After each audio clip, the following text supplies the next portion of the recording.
Assalamu alaikum wa rahmatullahi wa barakatuh. In the previous episode, we spoke about a terrifying sign of the end times, the disappearance of knowledge and the passing away of true scholars. But when knowledge disappears, something else quickly replaces it, confusion. And in that confusion, something even more dangerous begins to happen. The forbidden starts to look normal, the sinful becomes fashionable, and what Allah declared as destructive for the human soul is rebranded as culture, entertainment, and freedom. The prophetic warning, more than 1,400 years ago, the prophet warned about a specific transformation that would happen near the end of time. He said, "From among my followers, there will be people who will consider illegal sexual intercourse, silk, alcoholic drinks, and musical instruments to be lawful." This is a remarkable prophecy. Notice what the prophet, peace be upon him, did not say. He did not say these sins would simply exist. Sins have always existed. What he warned about was something far more alarming. People would begin to declare them permissible.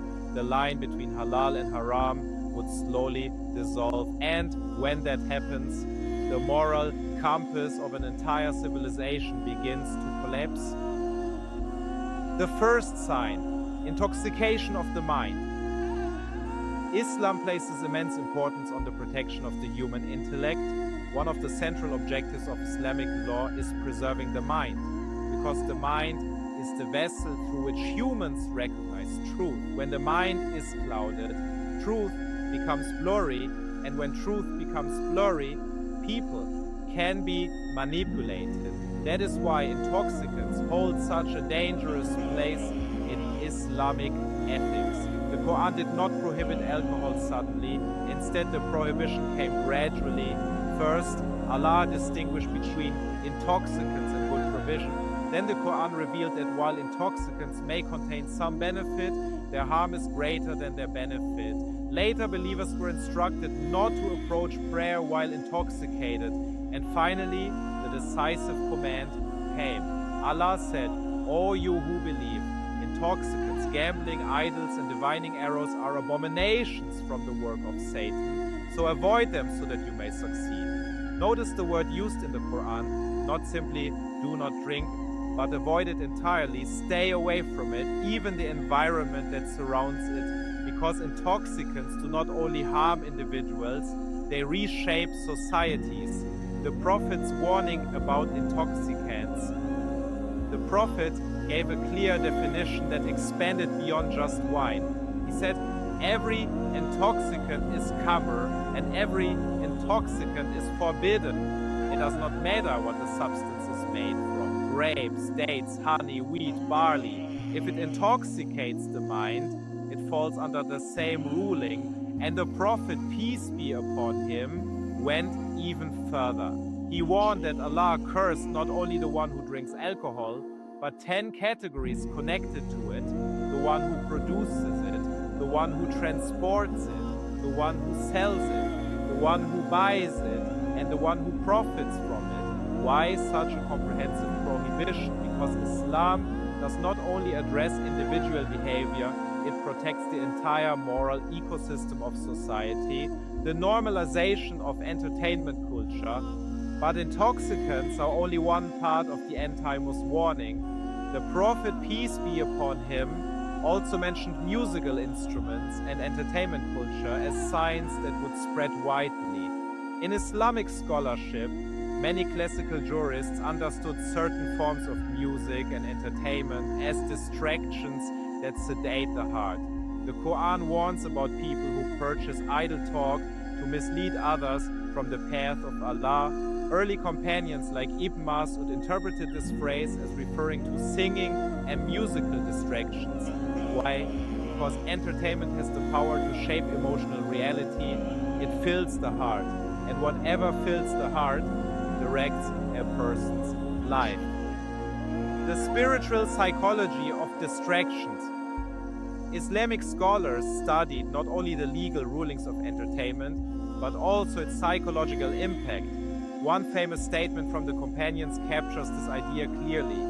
Ibn Mas'ud said, "The love of the Quran and the love of music cannot coexist in the same heart.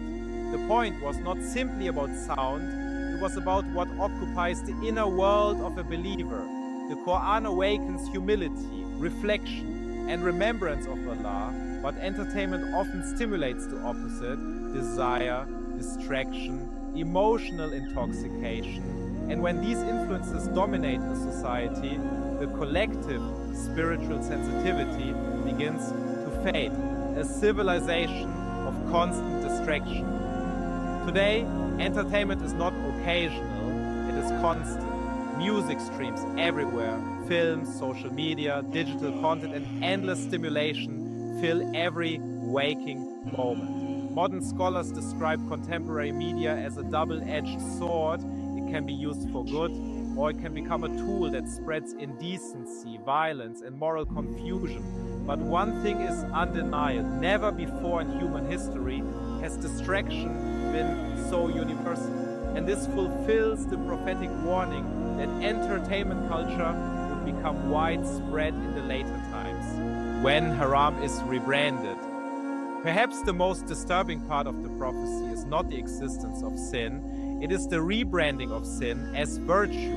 Alcohol becomes lifestyle, immorality becomes freedom, distraction becomes self-expression, and questioning these trends is portrayed as backward or extreme. This is exactly what the Prophet, peace be upon him, meant when he said people would consider the forbidden lawful.